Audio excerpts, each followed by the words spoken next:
Assalamu alaikum, avec vous Madame Derkawi Orkia. Donc aujourd'hui on va voir, ou bien dans cette vidéo on va voir la classe font en Java. Donc c'est une classe qui représente les polices d'un texte, c'est-à-dire les polices pour pouvoir afficher ou bien saisir un texte en Java bien sûr, dans une interface graphique. Donc la classe font permet d'utiliser une police particulière des caractères pour afficher un texte. Donc pour pouvoir instancier un objet de cette classe, on utilise l'instruction suivante. Donc la classe, c'est-à-dire l'objet de type font, j'ai nommé l'objet font avec E, new, font, le constructeur, il a trois paramètres. De type, le premier paramètre de type string, le deuxième de type integer et le troisième de type integer. Donc le premier paramètre de type string, c'est le nom de la police, comme Time New Roman par exemple, ou bien Arial, ou bien d'autres types de police.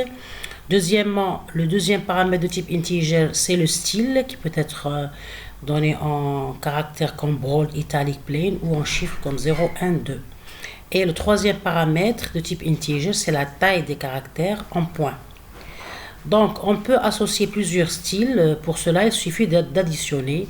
Ici, au niveau du constructeur, on fait les additions des différents styles qu'on veut utiliser pour le texte.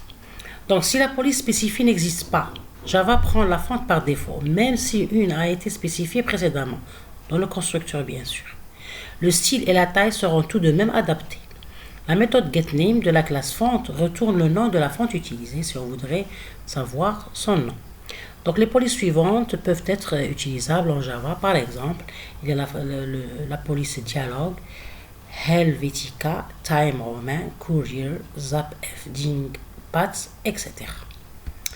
Donc on va essayer de voir un exemple sous Eclipse pour pouvoir, c'est-à-dire utiliser toutes ces méthodes. Donc je vais fermer les projets dont je n'ai pas besoin. Donc j'ai créé un projet Java qui s'appelle bordure avec une classe qui s'appelle fenêtre. Bien.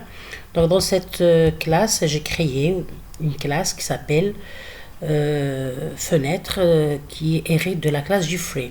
Donc j'ai créé c'est-à-dire j'ai instancié ici des composants graphiques. Donc premièrement une fenêtre avec le JFrame, j'ai créé une fenêtre avec JFrame, puis un container ou bien un conteneur de type panel avec JPanel qui s'appelle panel, l'objet s'appelle panel, et puis des boutons, et puis aussi j'ai instancié un champ de texte avec JTextField nommé T, new JTextField, et la taille du texte égale à 17. Puis le constructeur de la classe fenêtre, dans ce constructeur, j'appelle quelques méthodes dont j'aurai besoin, comme la méthode setTitle pour donner un nom à ma fenêtre, dont le nom que j'ai utilisé, c'est utiliser les fonts en Java.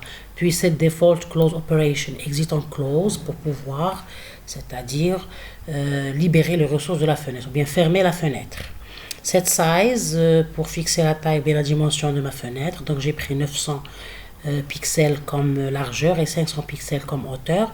Set location relative to égale à nul, c'est-à-dire le paramètre égal à nul, pour pouvoir centrer ma fenêtre au centre de mon bureau ou bien desktop.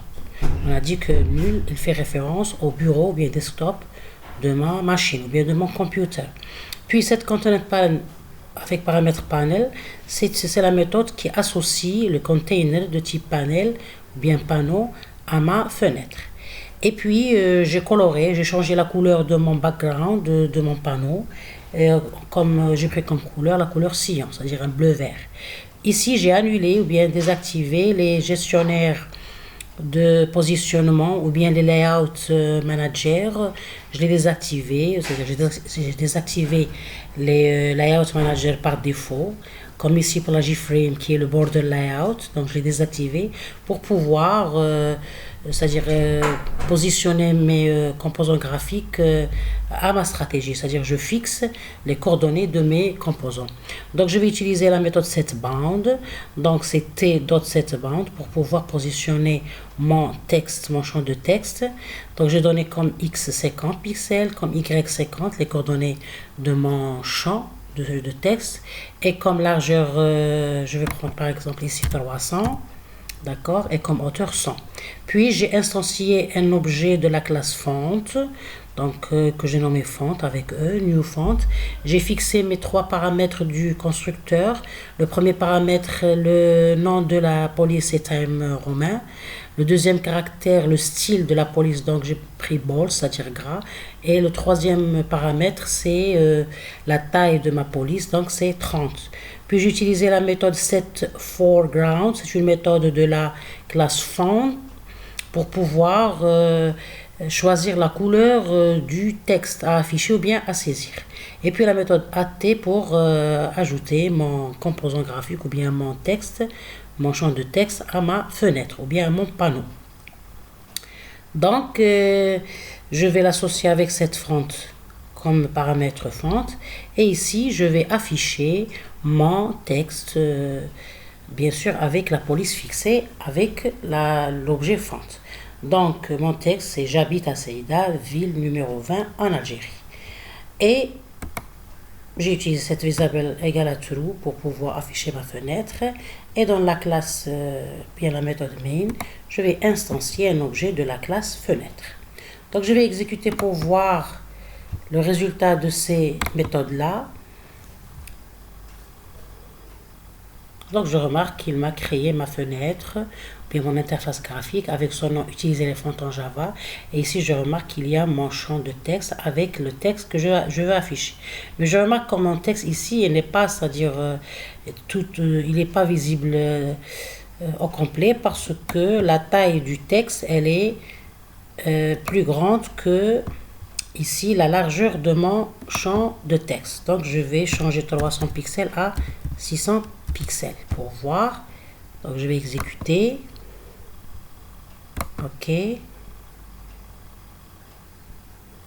Donc, j'ai mon texte au complet qui s'affiche. J'habite à Ceyda, ville numéro 20 en Algérie. Bien. Donc, si je voudrais par exemple que mon texte soit en italique, je vais ajouter ici avec l'opérateur plus font dot. Ici, je vais choisir italique. Bien. Donc, il va m'afficher mon texte en gras et le style italique. Donc, je remarque que mon texte, il est en italique, en gras et la taille 30. D'accord? Bien. Donc, je renvoie ici que toutes ces méthodes-là facilitent et harmonisent l'affichage des textes dans une interface graphique. Je vais corriger mes warnings parce que j'aime pas trop les warnings. Je vais voir ici quelle est cette warning. Donc, déjà, je vais lire.